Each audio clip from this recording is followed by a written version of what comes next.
نحمد و نصلی علی رسول الکریم۔ تہجد سے متعلق قرآنی آیات۔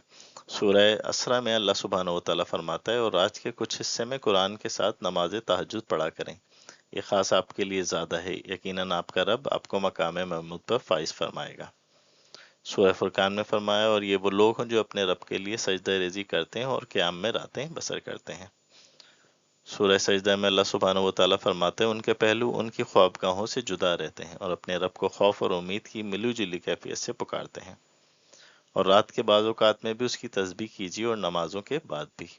سورہ زاریات میں فرمایا، اور رات کے پچھلے پہروں میں اٹھ اٹھ کے مغفرت طلب کرتے تھے اور راتوں کو تھوڑی سی دیر سویا کرتے تھے، اور رات کے اوقات میں بھی اس کی تسبیح کیجیے اور پچھلی رات بھی جب ستارے چھپتے ہوں۔ سورہ طور۔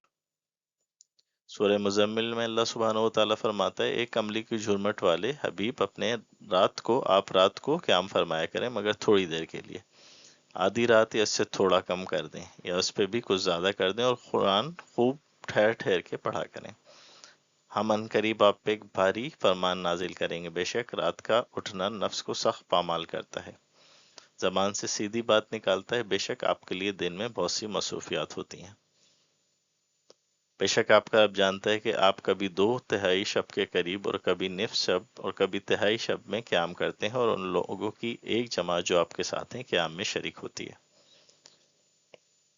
سورہ انسان میں فرمایا، اور صبح شام اپنے رب کے نام کا ذکر کیا کریں، اور رات کی کچھ گھڑیاں اس کے حضور سجدہ ریزی کیا کریں، اور رات کے طویل حصے میں اس کی تسبیح کیا کریں۔ وما علینا الا البلاغ۔